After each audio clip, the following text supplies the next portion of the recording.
your book is called Medical Texts in Anglo-Saxon Literary Culture. And that leads me, at least, when I see that title, to think about medical practice.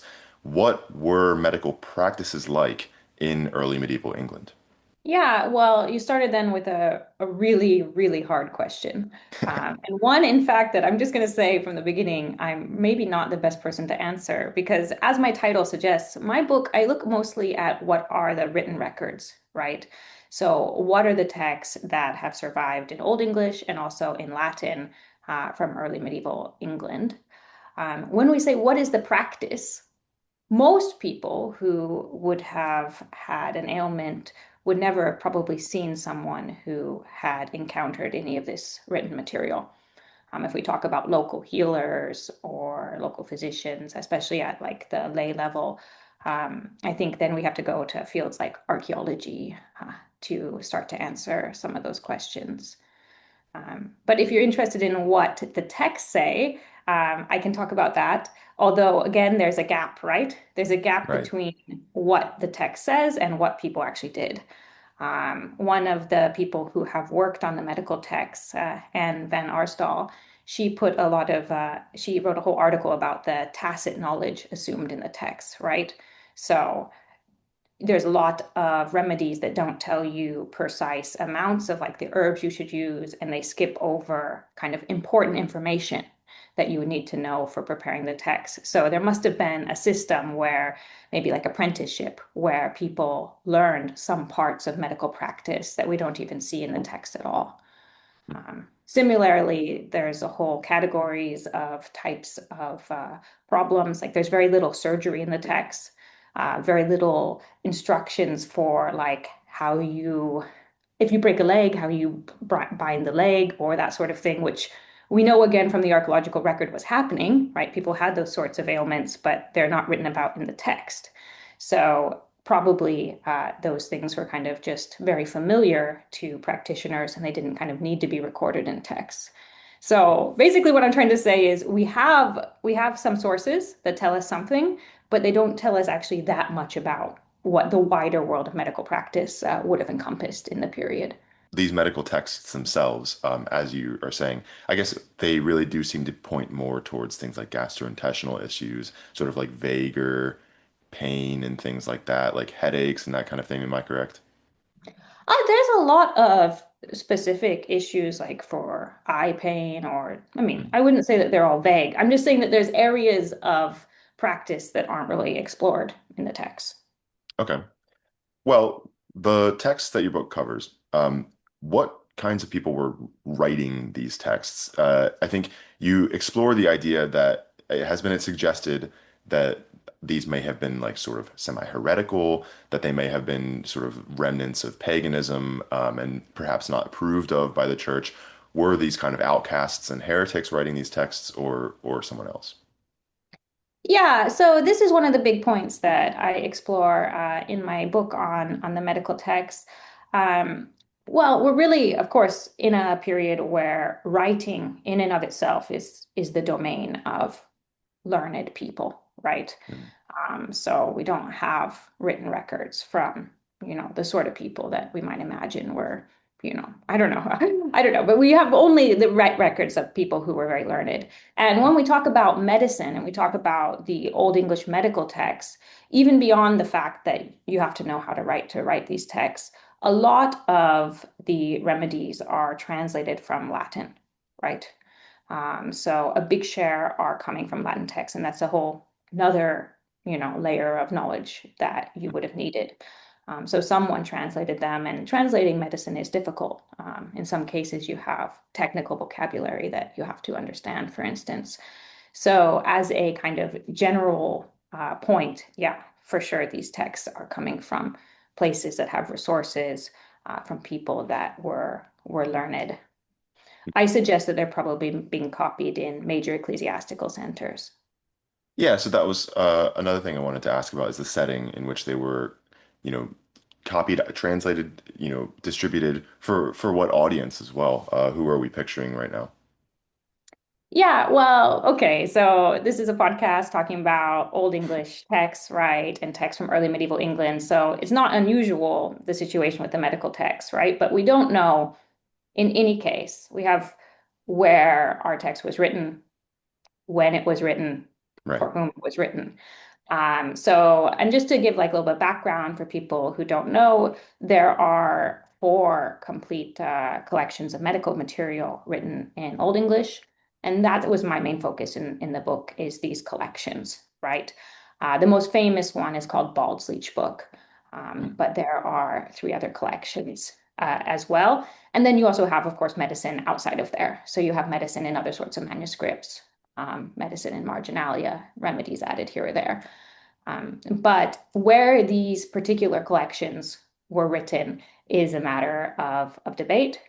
So the biggest answer is we don't really know, but they were written in places that had significant resources. I before I forget, is one of the Dumbarton Oaks behind you the Niles edition of the whole medical texts collection? You mean this one? Yeah, yeah. Yes. So this is a new edition. Was not available to me when I was writing the book. Hmm. So this is the Herbarium and the Lacnunga. And they're actually coming out very soon with a new edition of Bald's Leech Book and Leech Book 3 as part of this I hadn't collection. heard that. That's Yeah, awesome. Well, I wanted to suggest, I'm not sure if you would also suggest it, but I wanted to suggest that book as somewhere people can go to just have the entire texts all together as well if they're interested in just reading them all. I really liked that edition. I would like to also talk, if we're talking about the text, just because it's interesting about Hmm. the first edition of the text, which in many cases is the edition we've had until these new ones have come Right. out, which are Cockaine's editions of the text. So these were published as part of the Rolls series in the 1860s, and they have this title, Leechdom's Wort Coming and Starcraft of Early Yes. England. So when I was writing my doctoral dissertation, I was walking around carrying these all the time. But that's kind of the foundation that a lot of scholarship of the medical text was originally built on, was Cockaine's editions of the text When were those published? in the 1860s. Okay, yeah. I Oh. remember your discussion of those books and how I'm not sure if problematic is the right word, but some of the vocabulary he uses, it's a bit absurd. Yes, well, it's what they're trying, what Cockayne is trying to do is something that other scholars at the same time were trying to do, which is to show in his translation sort of the roots of the language. So he Mhm. was using kind of old words to kind of have that effect. But then when you read it now, it makes the text seem kind of very strange and outdated. And Mhm. that's a point Anne Van Arsdale makes when she retranslated the herbarium. But I give an example in my book from Cockaine's translation, and he says, "In case that any man with difficulty can pass water, take ooze of this same wort with vinegar, give it to him to drink. Wondrously it healeth." So it kind of casts these texts as very kind of outdated, strange. There's an ooze of a wart, right? But it's just the Yeah. translation. They're using normal Old English words for herb, for instance, in the Mhm. text, and it doesn't have that effect. But Cockayne isn't trying to make the text weird. He's just trying to emphasize kind of the etymological roots of words. Right. I myself did not realize this until I started studying Old English, but that word wart, ooze of a wart, that comes from the Old English word for plant, which was weird. And so in the text, it might as well be saying like, correct me if I'm wrong, take, the essence of a plant. Yeah. And he's translating it as wart. And again, to me, as a modern reader, that's like incomprehensible. Yeah, it is. It's very difficult to comprehend, but I would give Cockayne his due. I don't think he's trying Mhm. to mystify the text. But yeah, and I mean, in my opinion, he was a great scholar. Mhm. Oh yeah, I don't I actually recently did a lot of work on Thomas Jefferson's work with Old English and at the end I had to remind myself like I can't just like make fun of these people or sort of like act like all these 18th century or 17th century or 19th century scholars were sort of like stupid, because they were working without the internet, without all of the books that I have behind me or in front of me or, online as a PDF or anything like that. So I don't, And Cockayne did I the first certainly, work of identifying the Latin sources from the text, right? And he marked oh, sources yes. in the margin, and I mean, he was laying a foundation. I would like to ask about that. The Latin sources. So you mentioned that some of these remedies were translated from Latin. What was the sort of learning of the authors? What can we kind of discern about who they knew, who they read? Yeah, so the main thing about three of the four collections, so putting aside the Old English Pharmacopoeia, those other three collections are, in the most part, compilations. And so they bring together pieces that are pre-existing, and they reorganize them into a structure. Mhm. So we don't have like a single author for any of those texts, right? You've got different people in different situations translating remedies. So it's the way you translate a specific word or phrase or something is going to differ across these texts. But in terms of what's kind of the most influential, I would say a lot of influence is coming, for instance, from Pliny. So in Pliny's Natural History, he has a big section of that work that is related to medicine. And that was kind of extracted and rearranged and excerpted in the early Middle Ages. And they're relying on a lot of that, I would say, as maybe the most important um, author. But then other types of late antique medicine as well is influential. And one of the arguments I make in my book is that in the case of Bald's Leech Book, we have some kind of long sections of the text that are taken from a specific group of late antique sources. And I suggest that whoever compiled that actually added specific sections to kind of supplement what they already found. And a lot of those are slightly more theoretical than the other types of remedies that we see. I noticed you had cited Lapich's book on the Anglo-Saxon library, Hmm. and one of my takeaways when I read that was just how prolific Pliny's writings were in that early medieval English period. I mean, Bede loves him. Aldhelm, I think, cites him all the time. So it's not surprising at all to see him cited in these as well. Hmm. Although the point that I make in my book about, and I mean, it's a wonderful resource, the Anglo-Saxon Library by Lapidge, Mhm. but is that I think it sort of underrepresents the amount of medical texts that are available because when it comes to citations, normally it doesn't tell you, like it doesn't talk about medicine, and it's Mhm. hard maybe to trace a specific citation to a specific text. But I think that there was actually more medical texts available than the kind of few that are listed there. Could you elaborate on what you mean by that? More texts available? I mean that the study of Latin medicine and the availability of Latin medical texts in early medieval England has kind of often been understated. Mm. So to Okay. create all these translations, we must have had a body of texts that were in circulation more than we see in like the manuscript record. Mhm. And I think that there's a new book recently published by Conan Doyle, but he talks specifically about Latin medical traditions and what was known in early medieval England. Mhm. But in my book, I talk a little bit about, for instance, if you look at book lists, it's not that unusual in the surviving book list for it to say like Liber Medicinalis, and we don't know what Mhm. medical text that was, but there were obviously medical texts in early English libraries. Mhm. Yeah, I think it's interesting. I've been thinking about this a lot lately that a lot of especially poetic scholars in the old field of Old English are very generous with their sort of conception of the fact that we have lost a lot of texts, and think like, well, we can't really make super wide generalizations on this area or that claim because who knows what we lost, who knows what our missing spots are. But then in other categories, I think people are a little harsher with our existing corpus. You know what I mean? Like it's almost like people are like, oh well, we have these couple medicinal texts, and I almost get the sense that the benefit of the doubt isn't given in those categories, that we had a huge body of work that's now lost, Latin or English, you know. So I think that's an interesting point to make. Yeah, and I think in again it maybe also relates a little bit to the kind of early history of the study of the medical texts. So particularly if you go to like Cockayne, but especially after him, like in the mid 20th century, a lot of the scholars who talked about the medical texts were very condescending.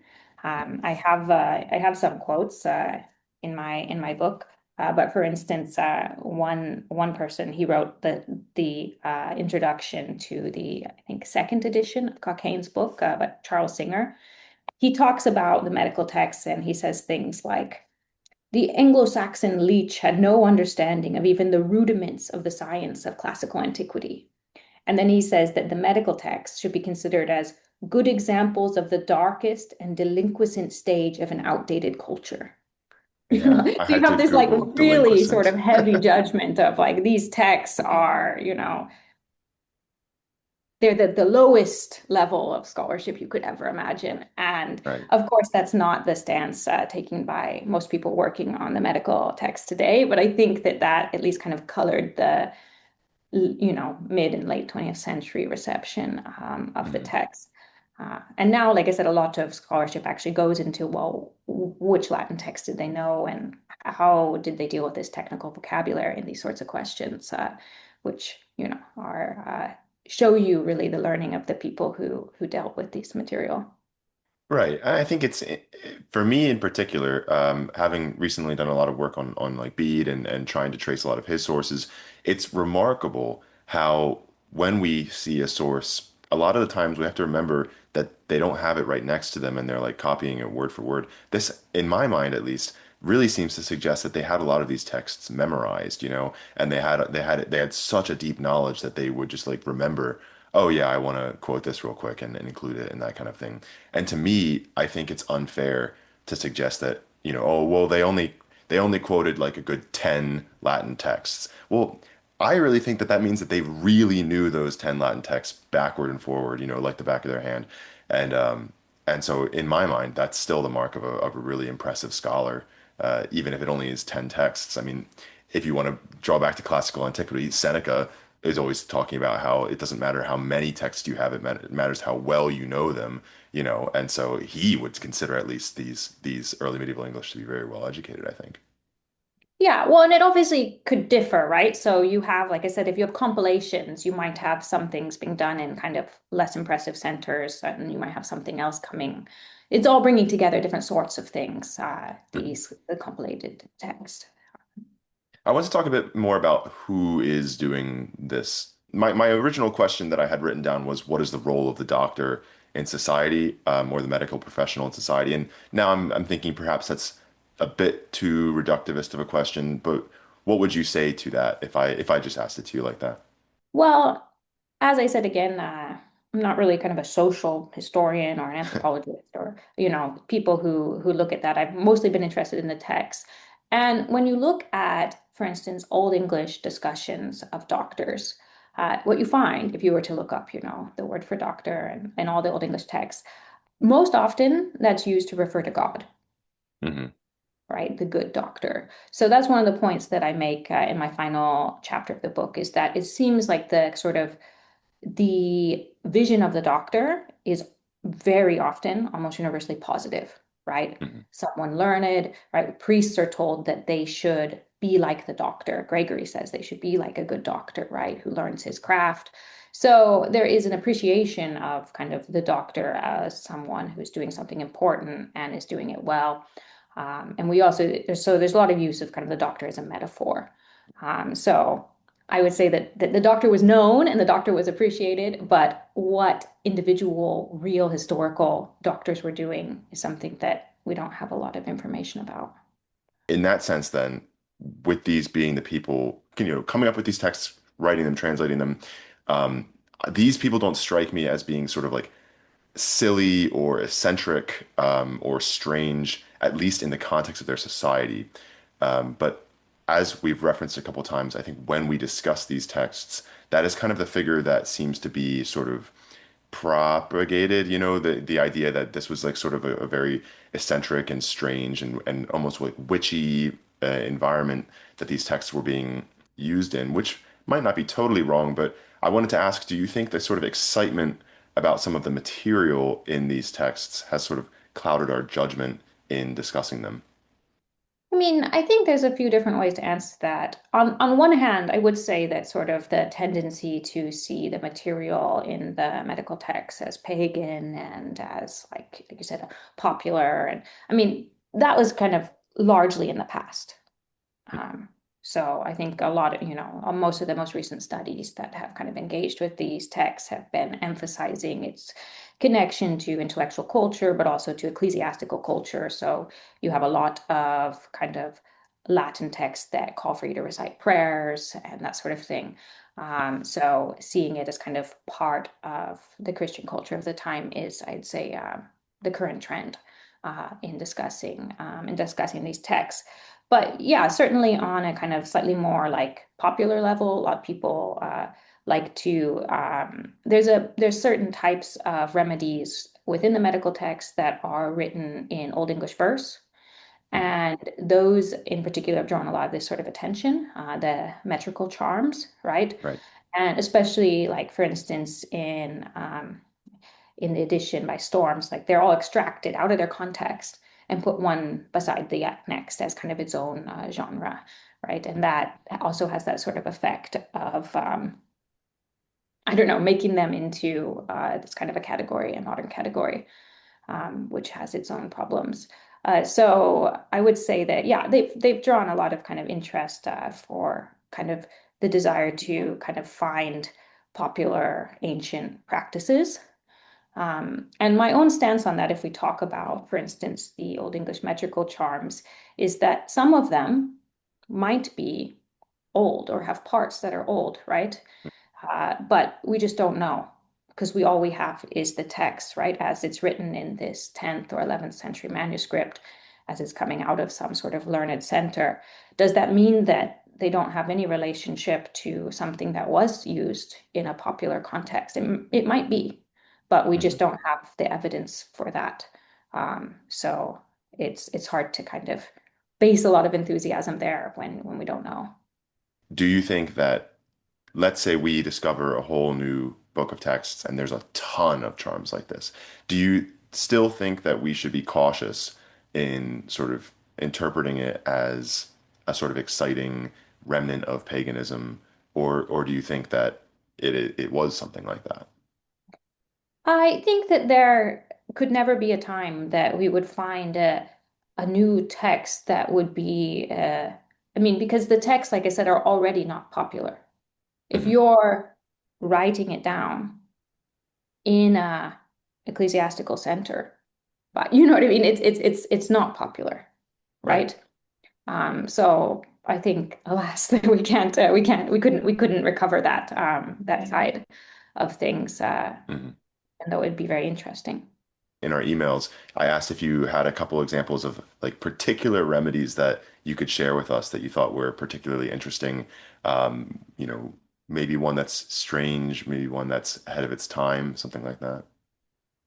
Yeah, well, I'm not going to talk about ahead of its time because one of the areas that I avoid in my book is talking about efficacy, right? So Okay. everyone always wants to know, did this stuff work? And that's not my expertise. People Mhm. have tried to discuss it, especially Malcolm Cameron, who wrote the book Anglo-Saxon Medicine. He Mhm. actually was a biologist. So one of the things that he was interested in doing was sort of recovering the text from this sort of history of Singer, and these people have said that they had no value.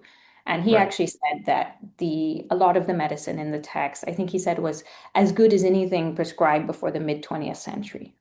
Oh wow. Right. So like before, so he was saying that there was value, medical value in these texts and, he was a biologist, but for instance, one of the cures that he points at as very likely to have value has elicited quite a bit of debate. And some studies, I think, have looked at it and said, yes, it probably did because it contains garlic, for instance, and then other studies have said maybe not. So I'm not going to weigh in per se on that topic. But you could read people. I suggest people read Cameron if they want. Um, I thought about mentioning one that I find interesting, which are the remedies that are sent to King Alfred that are in Bald's Leech book. So Bald's Leech book is likely an earlier text, but the manuscript that we have it in was copied in Winchester Hmm. in the mid-10th century. And it was copied by the same group of scribes that were copying Alfredine texts, right? Like the Rosius. So it's in this sort of Alfredian context that the manuscript survives. And it has this remedies, this it's actually in the mostly in the table of contents because we're missing part of the page. But we I have see. this group of remedies that say at the end that all of this, Lord Elias, the patriarch in Jerusalem, commanded to be said to King Alfred. And I think it's really cool that we have this record. So scholars, Audrey Meany has looked at the ingredients mentioned and said that they probably are things that were found, say, in Syria. Uh, and actually, we have some corroboration from Asser's Life of King Alfred that mentions receiving gifts and letters from the patriarch in Jerusalem in Wow. Winchester. So it seems to be, I mean, generally thought that these are actually sent, you know. But Mhm. how amazing this idea, right, of Alfred the king, who is famously sick. I don't know if anyone knows that, but if you read Asser's Life of King Alfred, he is suffering from ailments the whole time. Um, and the patriarch, all the way across the world in Jerusalem, has sent a bunch of remedies for him. And yeah, that's one of my favorite because it really exposes this kind of idea of the interconnected society, right? Mhm. That these are kings that are writing to people across the world and are in communication with other parts of the world, which we don't Mhm. always expect when we read about early medieval England. But yeah, those are remedies mostly for stomach issues, and that seems to be the sort of thing that Alfred had, if Yeah. you read the text, right? So I would say that's a really interesting example of something that's in the medical text. And I would say probably was added in when it was being recopied in Winchester, Bald's book. Do you have them on hand? Or is there any that you could read real quick? We actually have the description from the table of contents. Okay, so it's like a remedy, Simonia for constipation of the innards, Glutamon for spleen pain and stabbing pain, Spica for diarrhea, right? Balsam ointment for all infirmities, and petroleum to drink unmixed for inner tenderness, to be applied externally. And then it goes on, and then at the end it says, and the white stone for unknown diseases. Hmm. And this is, like I said, it's not the remedy because it's the table of contents, right?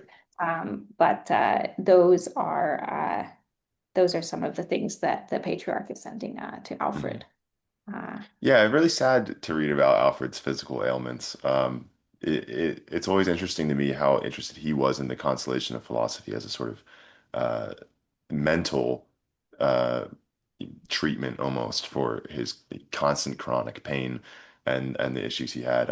Hearing him how he couldn't get off of his horse sometimes. He was often bedridden or had to be seated for extended periods of time. It's pretty sad to read about. It's nice that the patriarch was kind enough to send him those ailments, the yeah, well, and remedies. I think, I mean, you say it's sad, but like it's maybe sad for him individually, but isn't it kind of humanizing to have an example of someone struggling with something that many of us struggle with today, right? Yes, that's a great point. It reminds me of the soliloquies which he translated, where Augustine complains about having a toothache. Um, But let's not touch on the issue of the Alfredian translations and who translated them. because that is a very hot issue, Okay, as well you maybe I'll say were translated somewhere in the vicinity of his court, maybe in the vicinity of his life. asterisk, asterisk, asterisk. Yes. Yes. Any chance that you've ever tried any of these remedies? No. No. I've thought about it When I occasionally. first set out with when I first decided on this as my topic for my dissertation, my thesis advisor said to me, "Do you plan to do any of these cures?" And the answer was no. Another point that I make in my book, right, is that I don't normally translate the herb names because actually identifying exactly which herb was meant by every word, which also sometimes move in their meaning across the corpus, is its own field, and is Mhm. difficult. So there's also that issue too. If we start talking about efficacy of different remedies, for instance, it's not always Right. extremely easy to know precisely which modern plant uh, was meant. I wanted to ask elves. I Mhm. had Alaric Hall on this channel almost a year ago at this point. And when we talked about elves, we talked about basically a medical texts insofar as they tell us about elves. But my question to you, I guess, would be what role do elves have in the medical texts? We see remedies against various sorts of elf disease, right? Elf adult in the medical texts. The disclaimer that I would like to say, which I mean, is that we don't really know the degree to which these represent like disease terms that were Mhm. fossilized and what degree they represent, current belief in elves. So, for instance, if I just make a modern example, if I say, "Oh, I came down with influenza last month," that doesn't have anything to do for me with the influence of the stars, even though that's the etymology, right, of influenza. Mhm. So it's hard to know for sure from these like disease terms what what people's beliefs were, right? It could just become the Right. name of an ailment to a certain degree. But yeah, I talk about the remedies related to elves in my book. A lot of the problem is that in the medical text, normally what you have is you often just have kind of a uh, recipe, right? So you don't have a lot of discussion. So it might say for elf adult, and then it will have a recipe. You take these 10 herbs, right? And you make them Mhm. into a salve or something or a drink, and you use that. So they're not heavily descriptive when it comes to what they can tell us. It's clear that in the medical text, elves are a disease agent, right? They're Mhm. not something good. You treat elf-related diseases. But yeah, it's hard to extract a lot of information Mhm. because of that sort of structure. One of your chapters discusses, or maybe it was a subchapter, discusses the conflation of demons and elves. What's going on there? So one of the things I discuss is when I look at the remedy, like let's say the mini corpus of remedies we have for elves, is the case that often, and especially I say in like Leech Book 3, this is the Mhm. collection that has the most of these remedies, they are treated with like a kind of stable group of herbs. So it seems like there was kind of a group of herbs that were viewed as efficacious against this sort of thing. And those herbs are the same herbs that you see in remedies against, say, like devil sickness. So, in the sense that these two sorts of conditions could be treated in the same manner, that seems to be the case in the medical text. I wouldn't take like the next step. This is actually something I talk about. I wouldn't say then that we should talk about elf related remedies as exorcisms or that sort of thing. Because normally, like I said, they involve an herbal treatment. They don't normally involve like a command formula where you tell the demon to go or anything like that. As the remedies against, like, say, devil sickness also don't involve that. But yeah, that's where I would base the conflation is the fact that they receive the same sort of treatment, especially, like I said, in the text that contains the most of these sorts of cures. Do you have a take on what I would describe as perhaps a minor controversy in the sort of definition of elf shot and the discussion of elf shot and what that was, what people thought about it during the time that these texts were actually kind of written down. Do you have, if someone came up to you on the street and recognized you as an expert on an Old English medical text and asked you what is elf shot, what would you tell them? Well, I would point them to Alaric Hall's. Mhm. So he has an article, all whole article on Elfshot, which I think was very good. Uh, my understanding, which I mean, is slightly hazy at this moment, but is that in the modern, semi-modern lexicon, right, there was the use of the term Elfshot to mean like overfed, right? Mhm. Uh, and so Cockayne, in his translation, he uses the term elf shot in one of these cures. And but he says he's got a footnote where, or it's either a footnote or it's in the glossary where it says, by which he means to be overextended by overeating or something like that, right? Mhm. So we have like a kind of modern term that is used for like stomach pains or something, Mhm. right? And that's part of the reason why we have this sort of confusion. Um, so I think that the main takeaway is that that particular text doesn't necessarily relate to that this idea of like being shot by the elf is maybe not present in that particular cure in Bald's book. I see. I had seen your book and had put it on my list of things to read, but I didn't get to it until I actually saw it referenced quite extensively in Hopkins' new book, Stephen Hopkins' book about Apocrypha. He talks about, you mentioned Driekraft and Yaldor in one of the sections of your book, and he references that a lot in one of his chapters where he kind of expands upon the ideas that you came up with. And so when I saw that, I was like, oh, this is my sign to finally get around and reading the book. And so I would like to ask you about that. We have these two words that get discussed a lot in Old English studies, Driekraft and Yaldor, both get translated as magic. Mhm. Perhaps maybe a bit anachronistically. Clearly, they are different things, but they get translated as one word. How would you kind of start to unpacking what these things are, what they mean? Yeah, so I'm trying to decide which one to start with. Uh, I'm gonna say first, if we talk about Galdor, right?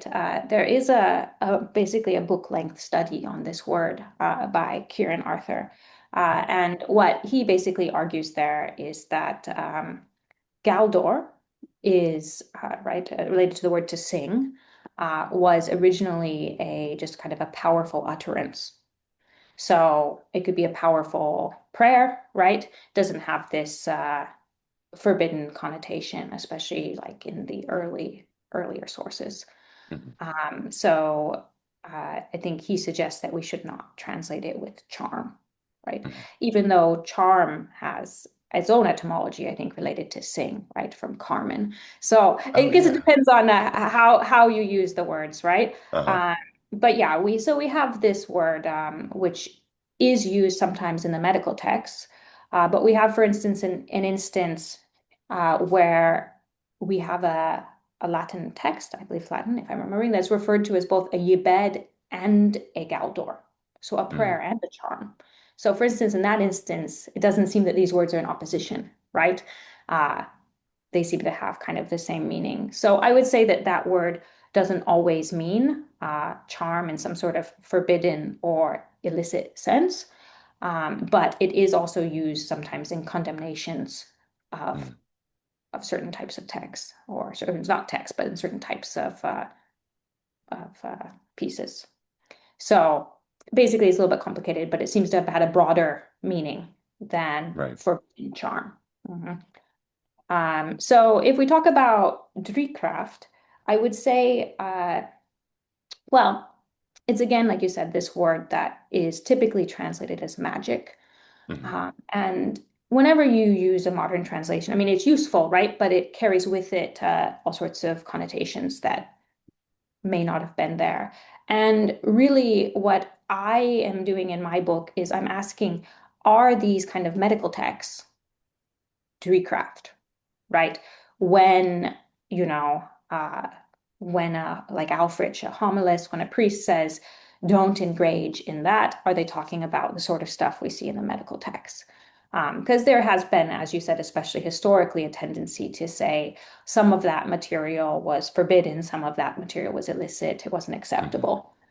So what I do there is, I mean, really answering the question, what did Ælfred think Dreecraft was, is Right. something that we can't answer, right? Because we can't go back into his mind, alas. But what I do is I say, well, what are the situations where this word occurs? And so what can we learn from seeing the uses of this word in context? And normally, where it occurs is either kind of in homilies or in penitential texts. So, books that are made to tell you what penance should be prescribed. So, they're made for priests to help them know how they should deal with different sorts of sins, right? And in there, you might see as something that you need to do penance for, or something is this word like Dreecraft. And basically, what I say in my analysis is that when you look at the sorts of things that are lumped together with that word, you find, for instance, love potions, poisons, murdering people, Right. things like dragging your child through the crossroads.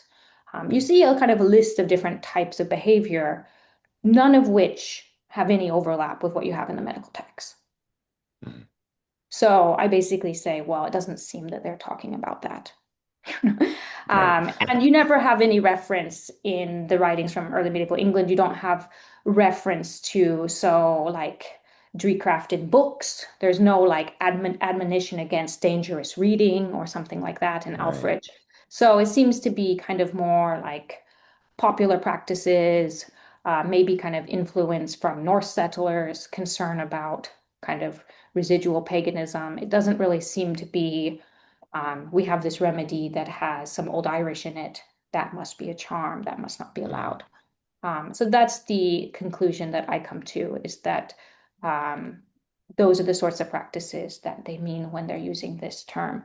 But it is it's not, we can't know for sure Right. all the things that they thought, but that seems to me the best way to go about answering that question. Right.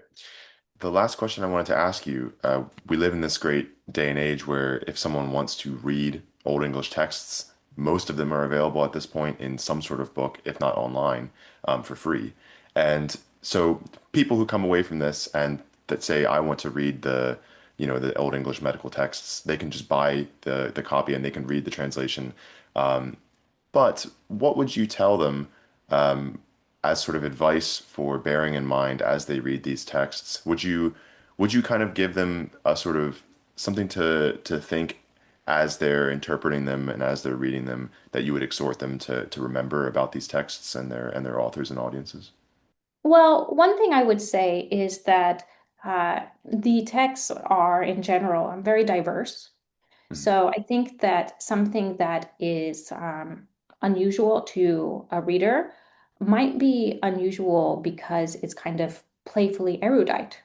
So, Mhm. for instance, especially in, say, like the Lacnunga, there's a lot of like Greek words. There's a lot of like use of, like I said, Old Irish. Maybe it's not very legible. It's kind of mangled, but there seems to be kind of an enthusiasm for different words. And I think that it's easy to somehow jump to some sort of conclusion that these texts were not learned because they contain, things that look strange, or names we don't recognize, or Mhm. words we don't recognize. But actually, that could be a sign of kind of interest in different learned traditions.